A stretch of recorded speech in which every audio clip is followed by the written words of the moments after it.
వివిక్త దేశే వివిక్త ప్రదేశం లోపల అంటే వివిక్తం అంటే వేరుపరచబడిన దేశం అని వివిక్తం అంటే విచలి పృథగ్భావే అనే ధాతువు చేత వివిక్తం అనే శబ్దం అంటే వేరుపరిచిందంటే అర్థమేమి నిత్య వ్యవహారానికి భిన్నంగా వేరు చేయబడిన స్థానం ఏదైనా కావచ్చు అది. అందువల్ల అలాంటి స్థానంలో నియత అంటే నియత అంటే ఎప్పుడు ఒక పద్ధతిలో అన్నారు. దీన్ని మీరు శుష్కవేంత వేద తమ కోసం చూసుకోండి. స్వామివారు 3 మాటలు చెప్పారు. ఒకే సమయంలో ధ్యానం చేయడము, ఒకే సమయంలో లేవడము, ఒకే సమయంలో భోజనం చేయడము, ఇది కూడా ఒక పెద్ద తపస్సు అన్నారు. ఎందుకంటే మన మనస్సు ఆ సమయం రాగానే ఆయా పనులు చేస్తూ ఉంటుంది. అనుకోని 4 గంటలకో 3:30కో 4:30కో లేచి అలవాటు ఉందనుకోండి, చచ్చినట్టు ఆ సమయానికి మెలకొస్తుందా లేదా? మీరు మళ్ళీ పడుకుంటే పడుకోవచ్చు, సరిపెడుతుందని కప్పుకున్నది వేరే సంగతి. కానీ ఆ సమయానికి మాత్రం నిద్ర వస్తుంది. ఒకే సమయానికి భోజనం చేసినందువల్ల ఏమవుతుంది, ఆ సమయానికి ఆకలి, మీరు పని ఉంటే ఉండొచ్చు కాక తర్వాత తినొచ్చు, కానీ ఆ సమయానికి మాత్రం ఆకలి అవుతూ ఉంటుంది. ఒకే సమయానికి ధ్యానం చేసి అలవాటు ఉన్నప్పుడు కూడా మీరు వేరే పనులలో ఉన్నప్పటికీ కర్మేంద్రియ కర్మ చేస్తున్నప్పటికీ మనస్సు మాత్రం అది చింతన చేస్తుంది. ఎందుకంటే నాకు అలవాటు కదా సమయం చేసేది. అందుకరకే భోజనం గాని లేవడం గాని ధ్యానం గాని ఒకే సమయంలో చేయాలి అని అందుకని దీన్ని నియత అంటే ఒక పద్ధతి ప్రకారంగా నిశ్చేషణ యత అంటే అర్థమేమి నియమించడం. నియత సమగ్రంగా శిరస్థాను దీని మెడను శిరస్సును నియమించిన వాడు ఇది కూడా అవుతుంది. ఈ రెండింటిని కూడా నియమించాలి. నిటారుగా ఉంటేనే ఏమవుతుంది అంటే ఈ సుషుమ్న నాడి ద్వారా వాయు సంచారం జరిగినందువల్ల, ఎందుకంటే శాస్త్రం వరకు వస్తుందని చెప్పుకున్నాం కదా ఏదో ఒక అధ్యాయంలో, ఇది నడిగినందువల్ల అప్పుడు ప్రశాంతంగా జరుగుతుంది. ఇట్లా గునిపోయిందనుకోండి వాయు సంచారం జరిగినందువల్ల ఏమవుతుంది, నిద్రాదులు వస్తూ ఉంటాయి. అందువల్లనే మనకు సక్రమంగా ఎందుకు అట్లా వస్తుంది అంటే శరీర ఆయాసం చేత, బరువు చేత, అతి పరిశ్రమ చేత, అతి నిద్ర చేత, అతి నిద్రగాసినందువల్ల, అజీర్ణం చేత, ఇవన్నీ కొన్ని లోపాలు జరుగుతూ ఉంటాయి సుషుమ్న నాడి ద్వారా. అందువల్లనే ఆ శిరస్సును తర్వాత ఈ మెడను 2 నిటారుగా కలిసేటట్టుగా నియత నియమించిన వాడి. అందుకరకు వివిక్త దేశే చ సుఖాసనస్థ శుచిస్సమగ్రీవ శిరస్థిరీర అత్యాశ్రమస్థ సకలేంద్రియాన్ని నిరుధ్యభక్త సగురం ప్రణమ్య అని ఆ కైవల్యోపనిషత్తుకు అనువాద రూపంలో ఇక్కడ వచ్చేసింది. అది ఇది 2 ఏకమైన. మరి సమగ్రీవ శిరస్థను అత్యాశ్రమస్థ సకలానేంద్రియాన్ని నిరుధ్యచ. అత్యాశ్రమస్థ అంటే ఆశ్రమాన్ని అతిక్రమించిన వాడై అనే భావన చేత ఏదైతే ఉందో దాన్ని అత్యాశ్రమ క్రియ అంటారు. అంటే నేను ఫలానా ఆశ్రమానికి సంబంధించిన వాడిని అనే భావన లేకుండా ఉండడము ఒక రకమైన అత్యాశ్రమస్థం. సన్యాసము, గృహస్థము, వానప్రస్థము, బ్రహ్మచర్యం, ఫలానా ఇదేమో ఆశ్రమం. ఫలానా ఈ తర్వాత ఏంటిది బ్రాహ్మణ క్షత్రియ వైశ్యాది, ఇది ఇంకొకటి. ఇది కూడా లేకుండా ఉండడం అంటే శారీరక భావం లేకుండా ఉండడము అని అనుకోండి. తర్వాత ఇంకోటి ఏంటిది అంటే సూత సంహిత, బ్రహ్మగీత ఇత్యాది విధానంలో చెప్పబడింది ఏంటిది అంటే అత్యాగస్తము, భస్మధారణ వగైరా చేసుకోవడం కూడా అత్యాశ్రమ కర్మ అని చెప్పి. ఎందుకంటే శ్రాద్ధంలో, తర్వాత జప ధ్యానాది సమయంలో, పుణ్యకర్మలలో తిలకధారణ లేదు భస్మధారణ చేసి కూర్చోవడం కూడా అత్యాశ్రమ కర్మ అని అక్కడక్కడ చెప్పబడింది శాస్త్రాలు. సరే అది చేయాలని ముఖ్యమే, కానీ నేను ఫలానా ఆశ్రమానికి సంబంధించిన వాడిని అని శరీరం పైన ఉన్న వ్యవహారం కూడా లేకుండా పోవాలి ముఖ్యంగా. అందువరకు మనం చేస్తున్నాము. అందువల్ల అత్యాశ్రమస్థ సకలాని ఇంద్రియాన్ని నిరుధ్య, సమస్త ఇంద్రియాలను ఏంటిది నిరుద్ధ నిశ్శేషేణ రుధ అవరోధనైన ధాతువు చేత నిరుద్ధ అనే శబ్దం అంటే నిరోధించడం. నిరోధించడం ఆయా విషయాలపైకి వెళ్లే ఇంద్రియాలు పోతాయా, మనసు పోతుందా? సకల ఇంద్రియాలు పోవు, ఇంద్రియాల ద్వారా మనసు పోతుంది. అయినప్పటికీ నీ కన్ను మూసుకుంటే మనసు పోతుందా? ఇప్పుడు మనసు పోయినట్ట, ఇంద్రియాలు పోయినట్ట? కన్ను చూపిస్తేనే కదా మనసు పోయింది. కన్ను చూపిస్తూ పోయిందా, కన్ను చూపించకుండా పోతుందా మనస్సు? ఏంటో ఇంత విన్న తర్వాత కూడా చెప్పలేకపోతున్నా. దృశ్యాన్ని చూడకుండా మనస్సు పోయి ఆకాంక్ష చేస్తుందా? శబ్దాన్ని వినకుండా మనసు ఆకాంక్ష చేస్తుందా?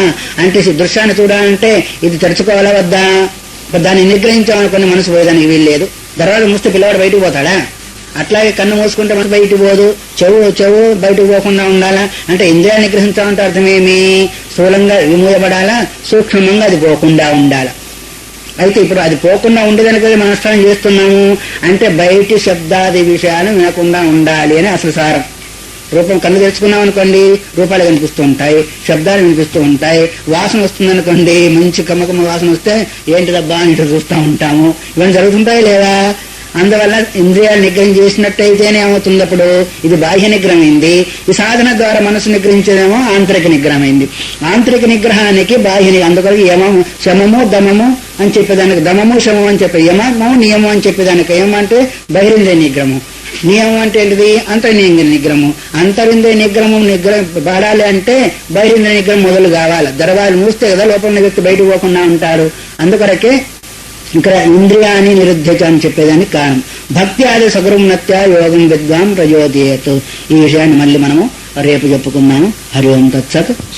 12వ అధ్యాయం 152వ పేజీ 20వ శ్లోకంలో ఉన్నాం. అత్యాశ్రమస్థ సకలేంద్రియాని సకలానీంద్రియాని నిరుధ్య చ భక్త్యాధ గురుం నత్వా యోగం విద్వాన్ ప్రయోజయేత్. ఏకాంతవాసములో తనకు నచ్చిన బలం గాని వస్త్రం గాని పులి చర్మం గాని ఏదైనా వేసుకొని నియత సమగ్రీవ శిరస్సుని మెడని శరీరాన్ని కూడా ఒకే లెవెల్లో బ్యాలెన్స్ లో ఉండేట్టుగా కూర్చుని సమస్త ఇంద్రియాలను నిగ్రహించిన వాడై, అంతవరకు విన్నాము. తర్వాత ఏం చేయాలా?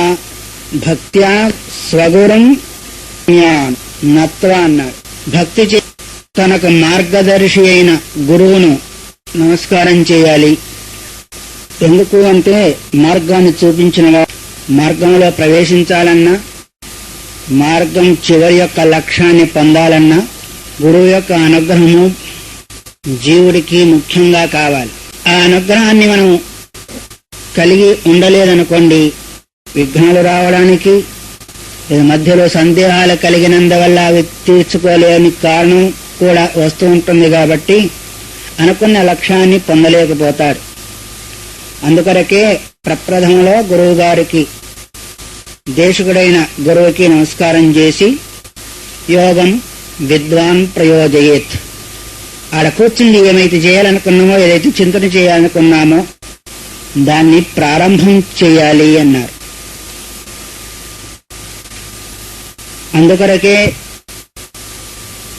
గురువుని, గురువాక్యాన్ని, గురువు యొక్క సూచనను, ఈ మూడింటిని మనం సక్రమంగా పాటించగలిగితే సాధ్యమైనంత వరకు లక్ష్యానికి భిన్నమైన విఘ్నాలు రావు.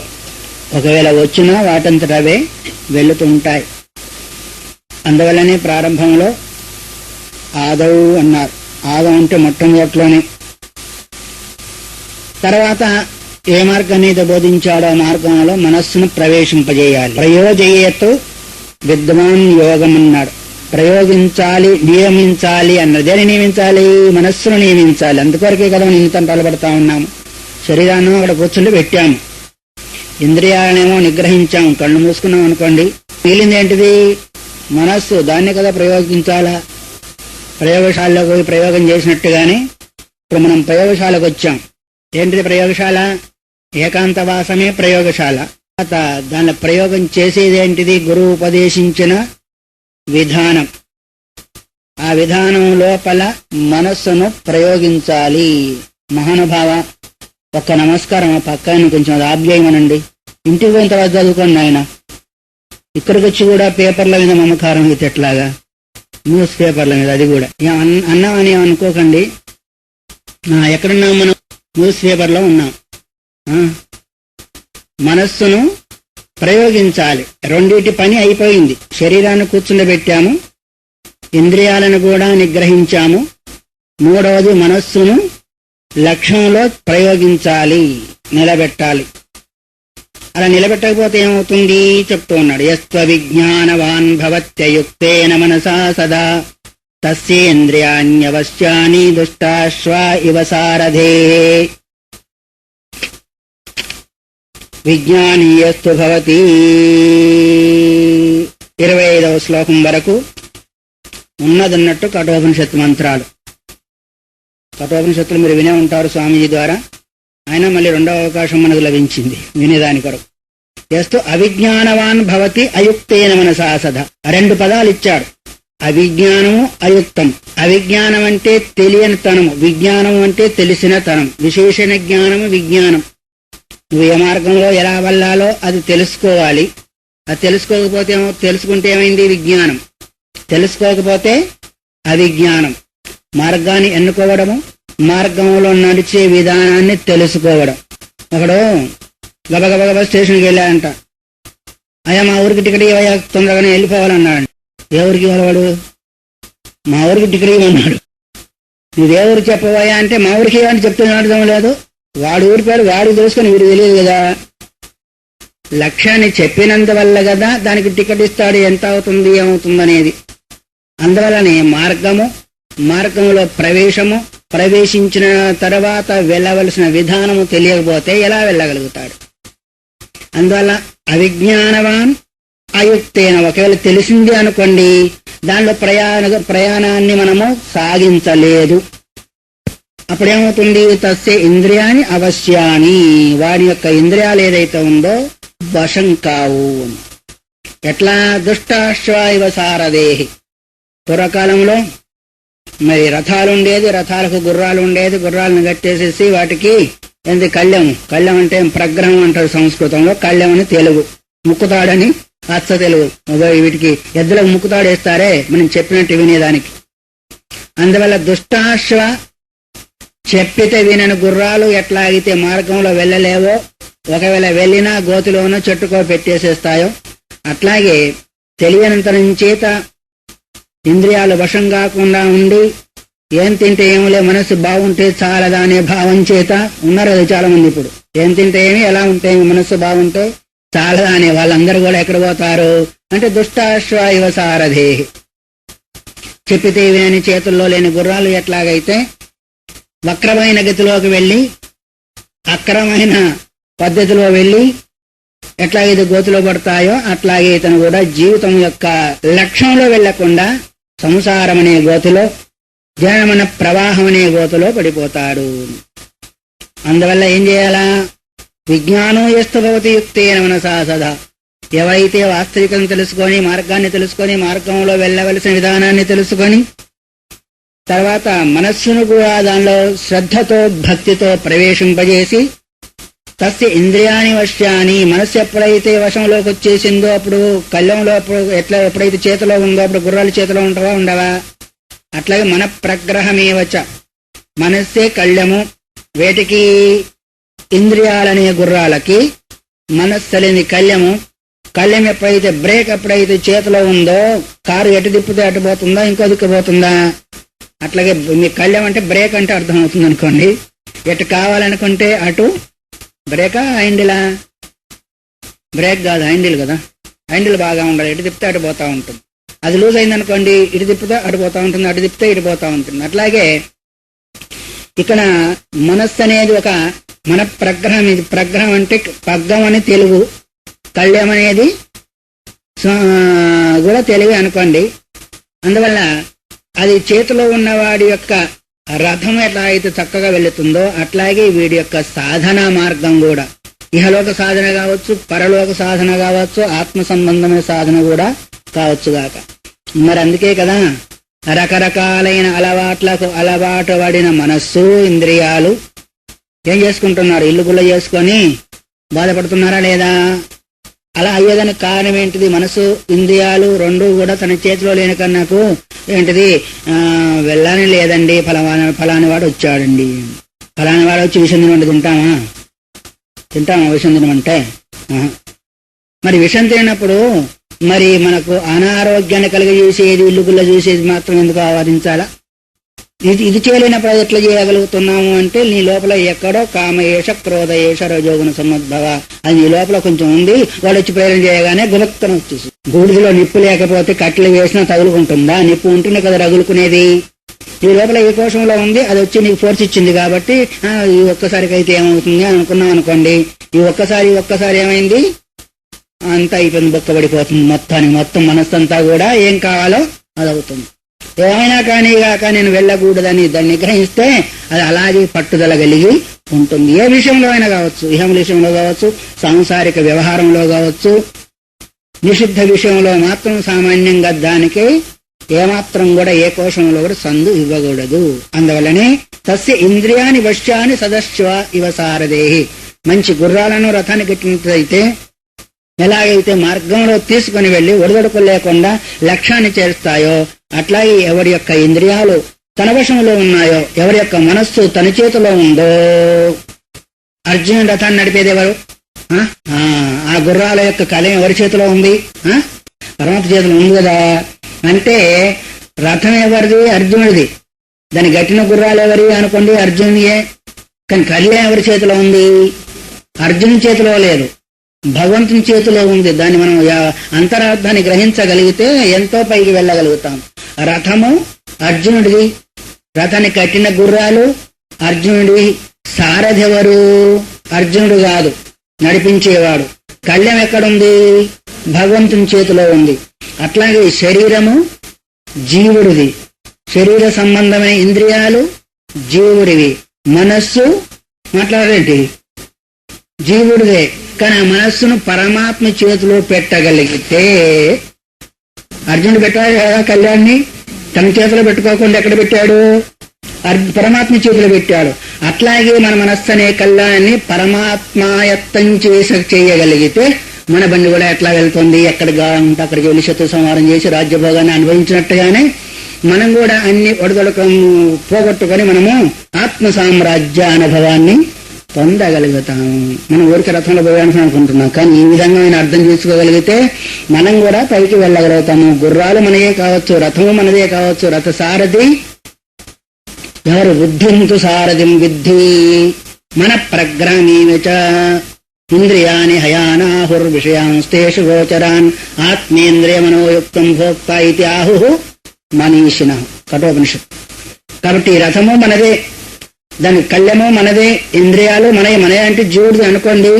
సో ప్రయాణం చేసేవాడు జీవుడే, కానీ కళ్యం ఎక్కడ ఉండాలా అంటే పరమాత్మ చేతిలో ఉండాలి.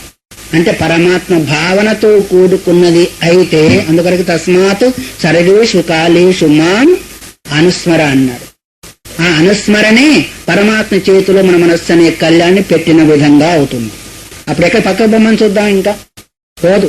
నిషిద్ధమైన కార్యాలకు వెళ్ళమని చెప్పండి, సాధ్యమైనంత వరకు వెళ్ళదు. అది అలవాటైనట్టయితే, అలవాటు కాకపోతే వేరు సంగతి. కానీ అది ఒకవేళ అలవాటైనట్టయితే, ఏ పని చేసినప్పటికీ భగవంతుని యొక్క స్మరణ జరుగుతున్నట్టయితే సాధ్యమైనంత వరకు నిషిద్ధమైన కార్యాలోకి వెళ్ళదు. మరి ఇప్పుడు మన కళ్యాణం ఎక్కడుంది? కొందరి భార్య చేతిలో ఉంది, కొందరి భర్త చేతిలో ఉంది, కొందరి పిల్లల చేతిలో ఉంది, కొందరు ఇంక బంధువుల చేతిలో ఉంది, కొందరు ఇంకొక ఆఫీసర్ చేతిలో ఉంది, కొందరు రకరకాలుగా ఉంది. కాబట్టి మనం ఎక్కడికి వెళ్ళాలో అక్కడికి వెళ్ళలేక పోతున్నాము.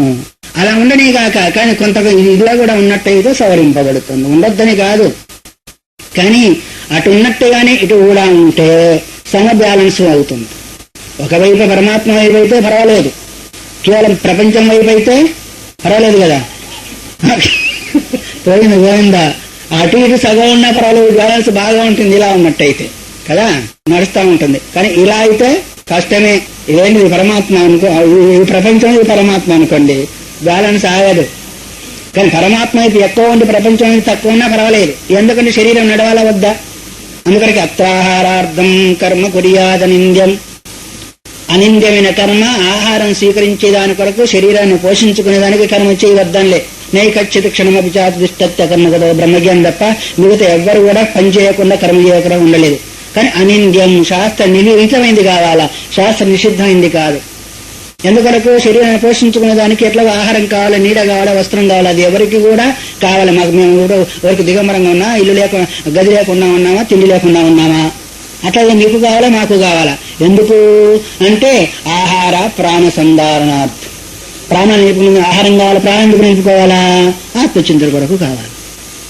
ఎవరు పని చేయొద్దని లేదు కదా, తిండి తినొద్దని లేదు. కానీ మనసు మాత్రము భగవంతుని చేతిలో, మన మనస్సుని కళ్యాణి మాత్రం భగవంతుని చేతిలో పెట్టగలిగితే తస్య ఇంద్రియాన్ని వశ్యాన్ని సదస్వాయో సారథే. వాడి ఇంద్రియాలు ఏదైతే ఉందో, మంచి గుర్రాలు ఎవరు ఆ డ్రైవరు వాడి సారథి చేతిలో ఉన్నందువల్ల పోతూ ఉంటాయో, మార్గంలో వెళ్లి లక్షణం ఉంటాయో, అట్లాగే మనం అనుకున్నది సాధించగలుగుతాం. ఇహంలో గాని పరంలో గాని. ఈ ప్రపంచంలో అనుకున్నది సాధించగలుగుతాము, పరలోకంలో అనుకున్నది సాధించగలుగుతాము, చిట్టు పరమాత్మను కూడా సాధించగలుగుతాము. యస్త్వ విజ్ఞానవాన్ భవతి అమనస్క సదా అశుచి నతత్పదమాప్నోతి సంసారమది గచ్చతి. అవిజ్ఞానవాన్ దారి తెలియదు. ఎక్కడికి పోతున్నావా అని అడిగితే ఏమో ఎలా వెళ్తావయ్యా, ఏమో, ఎందుకు వెళ్తున్నావయ్యా, ఏమో అని అనుకోండి, మనం ఏమంటాం, మనం ఎర్రగడ్డ పంపించాలి అంటాం. ఉంటుంది కదా, ఎర్రగడ్డ ఎందుకు పంపిస్తారు? ఎర్రగడ్డకి బ్రెయిన్ లూజ్ అయితే ఎర్రగడ్డ పంపించేస్తారు. అందువల్ల అవిజ్ఞానవాన్ ఎక్కడికి వెళ్ళాలో తెలియదు. భవతి అమనస్క, అమనస్క అంటే వాడి మనస్సు వాని యొక్క స్థితిలో లేదు. సదా అశుచి, వాడి భావన, వాడి క్రియలు అంత అశుచి, అంటే శాస్త్రం నిషిద్ధమయ్యే ఉంటాయి కానీ శాస్త్ర విహితమై ఉండవు. సదా అశుచి అన్నాడు, సదా శుచి కాదు. కాబట్టి మనస్సు ఒక కేంద్రంలో లేదు, విషయము తెలియలేదు. అమనస్క, అమనస్క అంటే చింతన పాఠం కూడా అశుచి సంబంధమై ఉంది. అంటే నసతత్పదమాప్నోతి సంసారం అధిగచ్చతి. తత్పదం అంటే యద్గత్వాన్ని నివర్తంతే తద్ధామ. ఆ పదమే ఎక్కడ వెళ్ళిన తర్వాత మళ్ళీ తిరిగి రారో ఈ సంసారంలోకి. ఆ పదాన్ని పొందకుండా సంసారం, జ్ఞానమన్న ప్రవాహ రూపమైన సంసారాన్ని పొందుతాడు. ఎవరు? అశుచి అయిన మనస్సు కలిగిన వాడు. ఇంద్రియాలను మనస్సు జయించడం వాని యొక్క గతి ఎటువంటిది అంటే ఎవరైనా కావచ్చు, వాళ్ళు, మీరే కాదు, మేము కూడా కలుపుకుంటామే, నష్టమే, ఎవరైనా అంతే ఒకటే. కాబట్టి ఎవరి మనస్సు అయితే అశుచి, ఎప్పుడు అశుచి అంటే అర్థమేమి? తన లక్ష్యానికి భిన్నము లేదా విఘ్నం కలిగించే వస్తువు ఏదైనా అశుచే. మనం సుందరంగా ఉంది అనుకుంటున్నాము, బాగా చెమటొచ్చింది అనుకుంటే అప్పుడు శుచిగా ఉన్నామా, శుచిగా ఉన్నామా? మరి మలమూత్రాలు చేసిన తర్వాత శుచి అవుతామా, అశుచి అవుతామా? అది ఎవరైనా కావచ్చు గాక. బంగారు శరీరం లేదనుకోండి, బంగారం లాంటి శరీరం కాని గాక అశుచి పాత్రం అవుతుంది. అట్లాగే నిషిద్ధమైన వ్యవహారం ఎవరికైనా ఉండొచ్చు, అది ఆహారం కావచ్చు, విహారం కావచ్చు, క్రియ కావచ్చు గాక, వాళ్ళను సంసారం అధిగచ్చతి నతు తత్పదమాప్నోతి. జ్ఞానమైన ప్రవాహ రూపమైన సంసారం పడిపోతాడే గాని అనుకున్న పదాన్ని, లక్ష్యాన్ని మాత్రము చేరలేడు, చేరనివ్వదు కూడా. మరి మిగతా వాళ్ళ విజ్ఞానీయస్తు భవతి, విజ్ఞానీయస్తు భవతి సమనస్క సదా శుచ. వస్తువును తెలుసుకున్నాడు, మార్గాన్ని తెలుసుకున్నాడు, మనస్సును కూడా అందులో నడపాలని మనస్కరించాడు, దానిలో ప్రవేశపెట్టాడు. సదా శుచి. శుచి ఎక్కడ ఉండాలా? శరీరంలో శుచి, వాక్కులో శుచి, మనస్సులో శుచి. ఈ త్రికరణ శుద్ధి అన్నాం. శరీరంలో ఒకవేళ అనారోగ్యం చేత, వయస్సు యొక్క ప్రభావం చేత అశుచిత్వం వచ్చిన, వాక్కులో మనసులో మాత్రము ఉన్నారని రోగం వచ్చింది, స్నానం చేయగలుగుతారా? చేయలేరు. వయసు అయిపోయింది, లేవలెంతరం వచ్చేసింది, స్నానం చేయగలుగుతారా? కానీ వాక్కులో మనసులో మాత్రం అశుచిత్వం రాకూడదు. శరీరం మన యొక్క అధీనంలో లేదు. దాని నుంచి అలాంటప్పుడు ఏం చేయాలా అంటే విభూతి ధారణం లేదా మృత్తికా స్నానం చేస్తే అది శుద్ధమవుతుంది అంత పెద్దవాళ్ళు చెప్పారు. శరీరం వినకపోతే వినొచ్చు గాని, వినకపోవచ్చు గాని మనసు శుద్ధంగా ఉండాలా, ప్లస్ వాక్కు కూడా. ఎందుకంటే ఇది 3 కరణాలు. ఒక కరణం పోతే పోనీగాక 2 కరణాలు. కరణం అంటే మీ కరణం అనుకోకండి, ఇప్పుడు అంటే కర్ణాల రాజ్యం ఉండేది కదా, ఇప్పుడు పోయింది అనుకోండి కర్ణాల రాజ్యం. కరణం అంటే ఏంటిది? పనిముట్టు.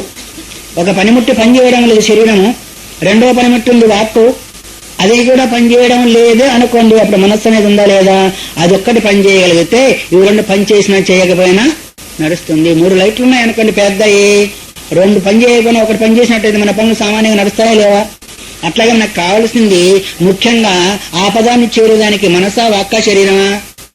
మనస్సు ముఖ్యమైంది. వాక్కు, శరీరం ఈ 2 దానికి తోడిస్తాయి తప్ప ఇవి 2 ఎక్కడి దాకా వెళ్ళవు.